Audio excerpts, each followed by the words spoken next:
பூஜ்யாய ராகவேந்திராய சத்ய தர்மரதாய ச பஜதாம் கல்பவ்ருக்ஷாய நமதாம் காமதேனுவே கிருஷ்ணாய வாசுதேவாய தேவகி நந்தனாய ச நந்தகோபகுமாராய கோவிந்தாய நமோ நமஹ. ஐந்தாவது வேதம் என்று போற்றப்படும் மகாபாரதம் பார்த்து வருகிறோம். அந்த மகாபாரதத்தில் இருக்கின்ற ஒரு அற்புதமான இரண்டு விஷயங்கள், ஒன்று பகவத்கீதை, இன்னொன்று விஷ்ணு சஹஸ்ரநாமம். அந்த பகவத்கீதையிலே பகவான் கிருஷ்ணன் கீதாச்சாரியனாக தன்னுடைய சீடனுக்கு சொல்வது போல இந்த உலகத்தில் இருக்கக்கூடிய மக்களுக்கு நாம் எப்படி வாழ வேண்டும், மனதில் குழப்பம் ஏற்படும் பொழுது எந்தெந்த முடிவுகளை எந்த நிலையில் எடுக்க வேண்டும் என்கின்ற மிகப்பெரிய ஒரு பாடத்தை நடத்தி கொண்டிருக்கிறார்.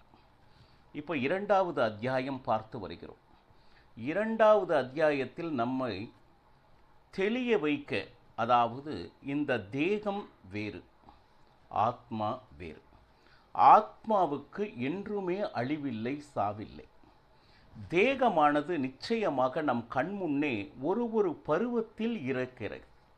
பால்ய பருவம் அப்படின்னு சொல்லிட்டு ஒன்று இருக்குது. நம்மளே நம்ம சின்ன வயசு ஃபோட்டோக்களை எல்லாம் வச்சு பார்த்துட்டு இருப்போம். அந்த பருவம் நாம் இழந்து விட்டோம், அது இறந்து விட்டது. அது புகைப்படமாகத்தான் நம்மால் நம்மையே பார்க்க முடியும். அந்த பால்ய பருவம் முடிந்து விட்டதே, இறந்து விட்டதே என்று என்றாவது நாம் அழுதிருக்கிறோமோ? நியாயமாக பார்த்தா அதை நாம் இழந்து விட்டோம். ஆனால் அது நம் மனதிற்கு தெரியவதில்லை. வேறு யாராவது இறக்கும் பொழுது இவ்வளவு துக்கப்படுகின்ற நாமே சிறிது சிறிதாக ஒரு பருவங்களை இழந்து இறந்து கொண்டிருக்கிறோம். இது எப்படின்னா, ஆன்மீகத்தில் கூர்மையாக யோசித்தால் தெரியும்.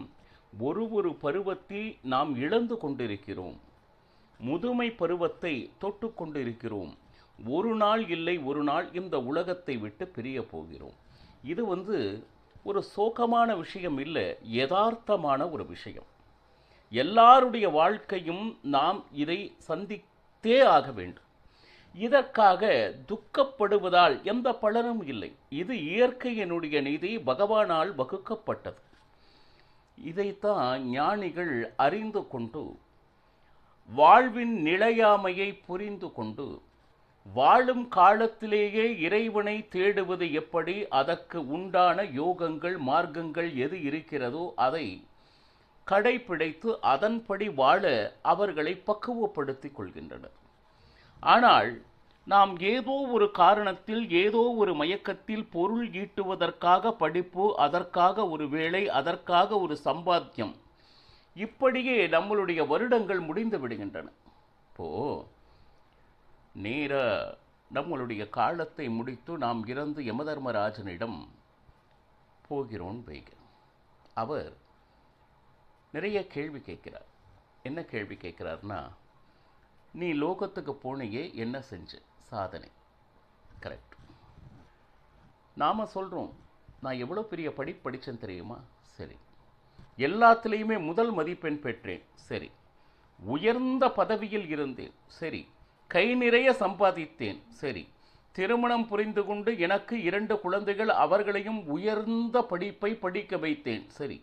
ஒருவர் மருத்துவர், ஒருவர் பொறியாளர், அவர்களும் ஊரே கௌரவமாக பார்த்து கொண்டிருக்கக்கூடிய உயர்ந்த குடும்பத்தில் வாழ்ந்து இப்பொழுது என்னுடைய வாழ்வை நிறைவு செய்து வந்திருக்கிறேன். இதைவிட ஒரு மனிதனுக்கு என்ன சாதனை வேண்டும் என்று ஒரு மனிதன் தன்னுடைய வாழ்க்கை பயணத்தை பற்றி யமதர்மராஜனுக்கு கூறிக்கொண்டிருக்கிறார். இதையெல்லாம் கேட்ட யமதர்மராஜன் ஒரு கேள்வி கேட்கிறார். நீ இதுவரை சொன்னாயே, இதை செய்வதற்காகத்தான் நீ பிறவி எடுத்தாயா? முதல் கேள்வி. பிறப்பு இறப்பு என்கின்ற ஒரு சுழற்சி, என்றேனும் ஒரு நாள் இந்த இறப்பு ஏற்படாத வண்ணம், பிறப்பு ஏற்படாத வண்ணம் அவனிடமே சரணாகதி அடைவதற்கு உண்டான பயணத்தை நான் கண்டிப்பாக செய்கிறேன் என்கின்ற உறுதியை கொடுத்துதானே பிறவியை எடுத்தாய் என்கின்ற கேள்வி வருகிறது. நீ சொல்கின்ற விஷயத்தை எல்லாம் பிராணிகள் செய்கிறது.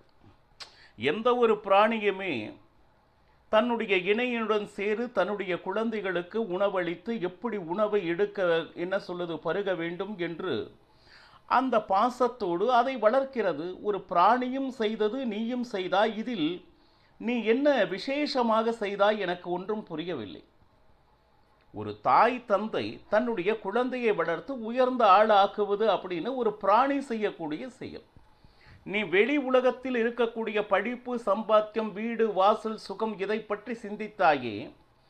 உன்குள் ஆத்மா என்று ஒன்று இருக்கிறது. அதை உயர்த்துவதற்காக எத்தனையோ இதிகாச புராணங்கள் இறைவன் சொல்லியிருக்கிறான். என்னிடத்தில் எப்படி வந்து சேருவது என்கின்ற உயர்ந்த தத்துவங்கள் மலிந்து கிடக்கின்றன. அதை என்றேனும் ஒரு நாளாவது ஏதாவது குருவின் மூலமாக அதை தெரிந்து கொண்டு அதற்கு உண்டான பயணத்தை முதலில் தொடங்கினாயா? சரி, வேண்டாம். அவனுடைய நாமத்தை என்றாவது உச்சரித்தாயா? வீண் வெட்டி பேச்சுக்களை பேசுவதற்கு நிறைய நேரங்களை நீ செலவழித்து, ஆனால் அந்த இந்திரியங்களுக்கு உண்டான சக்தியை நான் எதற்காக கொடுத்தேனோ அதற்கு பயன்படுத்தவில்லை. கண்கள் என்றால் அவனுடைய தரிசனத்தை ஆனந்தமாக கண்டு பூரிக்க வேண்டும். வாய் பேச்சும் சக்தி நமக்கிட்ட இருக்கு அப்படின்னா அவனுடைய நாமத்தை சொல்லி சொல்லி மகிழ்ந்த வேண்டும். நாம சங்கீர்த்தனத்தினால் பகவானை அடைவது ஒரு யோகம், ஒரு வழி. அப்படின்னா வாயார ராமா கிருஷ்ணா என்று சொன்னால் போருமா அப்படின்னா போராது. நாம சங்கீர்த்தனம் என்பது வேறு, வாயில் அவனுடைய நாமம் சொல்வது வேறு. என்ன சார், ராமா என்றால் அவனுடைய நாமம் தானே? இல்லை. நாம சங்கீர்த்தனம் என்றால் வாய் பாடிக்கொண்டிருக்கும் பொழுது நம்மளுடைய சிந்தை வேறு எங்கோ இருக்கும். நம்மளுடைய சிந்தை ஒரே இடத்தில் இருப்பதற்கு முதலில் பழக வேண்டும். வாய் அவனுடைய நாமத்தை உச்சரிக்க வேண்டும். ஒன்று.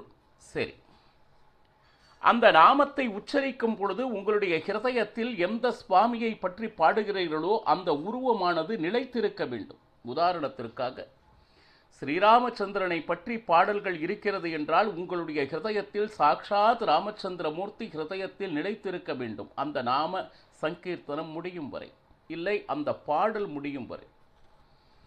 அது மட்டுமா அப்படின்னா சரி இருக்கட்டும். அப்போ மனது அப்படின்னு ஒன்று இருக்கும். இந்த மனதில் என்ன செய்யணும் அப்படின்னு கேட்டிங்கன்னா, எங்கெங்கேயோ அலை பாய விடக்கூடாது. அந்த ராமன் ஸ்ரீமத் ராமாயணத்தில் என்னென்ன மகிமைகள் செய்திருக்கிறாரோ அவருடைய கிரியையெல்லாம் நம் மனதில் வந்து வந்து செல்ல வேண்டும். பாருங்க, ஒன்று வாயார பாடுதல், இரண்டாவது ஹிருதயத்தில் அவனுடைய ரூபத்தை நிலைநிறுத்தல், இரண்டு. மூன்றாவது மனதிலே அவனுடைய கிரியைகள், அவனுடைய மகிமைகளை ஆனந்தமாக நினைத்து கொண்டே இருப்பது. அப்படியா சார்? இந்த மூன்றும் செய்தால் நாம சங்கீர்த்தனமா? இல்லை. மேலும் ஒன்று செய்ய வேண்டும். என்னது? இதையெல்லாம் ஒரு சேர செய்து கொண்டிருக்கும் பொழுது உங்களை அறியாமல் உங்கள் கண்களிலிருந்து இரு சொட்டு கண்ணீர் வர வேண்டும். அது அவன் மேல் நாம் வைத்திருக்கக்கூடிய பக்தியினால் வருகின்ற ஆனந்த பாஷ்யம். இந்த நான்கு விஷயமும் ஒரு சேர என்று நடக்கிறதோ அதற்கு பெயர் நாம சங்கீர்த்தனம். ஏதோ கோயிலுக்கு போகணும், எல்லாரும் பாடிட்டு இருந்தா, எல்லாரும் ராமான்னா நானும் ராமான்னு சொன்னேன், வீட்டுக்கு வந்து நான் இன்னைக்கு நாம சங்கீர்த்தனம் செஞ்சேன் அப்படின்னா, இன்று முதல் புரிந்து கொள்ளுங்கள், நாம சங்கீர்த்தனம் என்றால் நான்கு விஷயங்களை உள்ளடக்கியது என்று ஸ்ரீமத் பாகவதம் அற்புதமாக விவரிக்கிறது. நாம சங்கீர்த்தனம் அப்படின்னா சாமான்யமானது அல்ல. இதுவரை சஞ்சித, ஆகாமி, பிராரப்த என்கின்ற மூன்று வித பாவ மூட்டைகள் ஒவ்வொரு முதுகில் நாம் சுமந்து வந்து கொண்டிருக்கிறோம். ஏற்கனவே முன்ஜமத்தில் செய்து வைத்திருந்த பாவ மூட்டையினுடைய முழுமையான ஒரு விஷயத்துக்கு சஞ்சிதா என்று பெயர். ஆகாமி என்றால் இப்பொழுது நாம் வாழ்க்கையில் செய்து கொண்டிருக்கிறோம் இல்லையா, அது ஒரு தனி ரூமில் அது பாட்டுக்கு வளர்ந்து கொண்டிருக்கிறது. பிராரப்தம் என்று சொன்னால் இப்பொழுது அந்த மூட்டையிலிருந்து ஒரு சிறிய பகுதியில் ஒரு சிறிய துண்டை எடுத்து நாம் இன்று அனுபவித்து கொண்டிருக்கிறோம் இல்லையா, இது பிராரப்த கர்மம். இந்த கர்மங்கள் எவ்வளவு பாவங்கள் நம்மிடையே இருந்தாலும் நாம சங்கீர்த்தனம் என்பது அவனுடைய பாவத்தை எல்லாம் முழுவதுமாக எரிக்கும் சக்தி அதற்கு உடையது. நாம சங்கீர்த்தனம் எவ்வளவு பாவத்தை எரிக்க முடியுமோ அவ்வளவு பாவத்தை மனிதனால் செய்யவே முடியாது அப்படின்னு சொல்லிட்டு நாம சங்கீர்த்தனுடைய மகிமையை ஸ்ரீமத் பாகவதம் விவரிக்கிறது. இப்பொழுது 2வது அத்தியாயத்தில் பகவான் கிருஷ்ணன் இந்த தேகமானது வேறு, ஆத்மாவானது வேறு, ஆத்மாவுக்கு என்றும் இறப்பு இல்லை, தேகம் கண்டிப்பாக மாறும், வளரும், தேயும், ஒரு நாள் இல்லாமலும் போகும். இந்த நிலையாமையை முதலில் அர்ஜுனனுக்கு புரிய வைத்துக் கொண்டிருக்கிறார் கீதாச்சாரியர். இப்போ ஸ்லோகம் 15. யம் கினக வெதயம் கேதே புருஷம் புருஷர்ஷபஹா சமதுக்க சுகம் தீரம் சோமிருதத்வாய கல்பதே. இது 15வது ஸ்லோகத்தில் பகவான் கிருஷ்ணன் அர்ஜுனனுக்கு சொல்ல, மனிதர்களையெல்லாம் சிறந்தவனாக இருக்கக்கூடிய அர்ஜுனனை, சாமானியவன்லாம் இது ஏதோ ரொம்ப சந்தேகம் கேட்டதுனால இவனுக்கு எந்த விதமான அறிவும் இல்லை என்று நினைத்துவிடக்கூடாது. சாக்ஷாத் இந்திர தேவனே அர்ஜுனனாக அவதாரம் செய்து நமக்காக இந்த கீதையை அவர் கேட்பது போல நமக்கு அந்த அறிவுரையை கிடைத்து கொண்டிருக்கிறது என்பதை நாம் மனதில் சிந்திக்க வேண்டும். அப்போ மனிதர்களில் உத்தமனாக இருக்கக்கூடிய, சிறந்தவனாக இருக்கக்கூடிய அர்ஜுனா எடுத்து என்ன சொல்றார் அப்படின்னா, வாழ்க்கை என்பது இன்பங்கள் துன்பங்கள் இரண்டும் கலந்ததுதான். சரி, அந்த இன்பத்திலும் துள்ளி குதித்து உயர பறக்கிறது இல்லை. துன்பம் வந்தபோது ஒரு ஓரமாக இருந்து அதற்காக கவலையே வடிவாக தன்னுடைய வாழ்க்கையை ஒன்றும் இல்லை அப்படின்னு சொல்லிட்டு ஒரு ஓரமாக நிற்கிறது, அதுவும் இல்லை. அந்த இன்ப துன்பங்களை பாருங்க, நமக்கு எந்த பாதிப்பும் இல்லை. இட்டாங்கே இருவேனோ ஹரியே, பகவான் என்ன கொடுக்கிறாரோ அது சந்தோஷம். இன்னைக்கு எனக்கு இன்பத்தை கொடுக்க வேண்டும் என்பது அவர் நினைக்கிறார், நாம் அதை அனுபவிக்கலாம். அதற்காக உயர பறந்து விடக்கூடாது, நாளையும் இதே சந்தோஷம் நிலைக்கும், அந்த எண்ணமே தவறானது. பகவான் என்னை இன்று எப்படி வைத்திருக்க வேண்டும் என்று நினைக்கிறாரோ, சுகமாக இருந்தால் அனுபவிப்போம், துக்கமாக இருந்தால் ஏதோ ஒரு அனுபவம் எனக்கு சொல்லிக் கொடுக்க வந்திருக்கிறது என்று அதையும் வரவேற்போம். பாருங்க, இதற்கு மிகப்பெரிய மனோபாவம் வேணும். சாமானியமாக இன்பங்கள் அது ஒன்றும் பிரச்சனை இல்லை. இன்னும் சொல்லப்போனால் இன்பங்களை அனுபவிக்கும் பொழுதுதான் நிறைய பாவங்கள் சேர்ந்து விடுகிறது, நம்மளுடைய புண்ணியங்கள் குறைந்து விடுகிறது. நம்ம ஒரு அனுபவிக்கும் நேரத்தில் இந்த இறைவன் அந்த மாதிரி விஷயம்லாம் நமக்கு ஞாபகம் குறைந்து விடுகிறது. ஆனால் ஒரு கஷ்டம்னு வரும்போது சுவாமியை நினைப்போம், ஆனால் நாம் செய்த பாவங்கள் கடைந்து கொண்டிருக்கிறது, ஆனால் ஒரு மிகப்பெரிய அனுபவத்தை நமக்கு தந்துவிடும். அதனால் இன்பத்திலும் துன்பத்திலும் எந்த விதமான பாதிப்பு அடையாமல் இருக்கிறானோ, பாருங்க, தன் நிலை மாறாது இருப்பவன், இன்பம் வந்தாலும் சரி துன்பம் வந்தாலும் சரி அவனுடைய கடமை பகவானுடைய சேவை செய்யணும். இந்த மனதை அவனுக்கு கொடுத்து விட வேண்டும். அது சரணாகதி தத்துவம். என்னால் இந்த உலகத்தில் ஆவது என்பது ஒன்றுமில்லை, அவன் என்னுள் இருந்து இந்த காரியங்களை எல்லாம் செய்து கொண்டிருக்கிறான் அப்படின்னு சொல்லிட்டு, இந்த ஒரு நிலையில் எவன் ஒருவன் தன்னுடைய மனதை தயார்படுத்திக் கொள்கிறானோ அவன் முக்திக்கு யோக்கியமானவன். அப்படின்னா பகவான் அருகில் செல்வதற்கு உண்டான தகுதியை பெற்று விடுகிறான். முதல்ல இந்த ஒரு விஷயம், நமக்கு முன்னாடி நடக்கக்கூடிய காட்சிகள் எல்லாம், வருகின்ற சுகதுக்கங்கள் எல்லாம் இறைவன் தருவது, அதை விட நாம் செய்தது என்பதை முதலில் ஆழ பதிக்க வேண்டும்.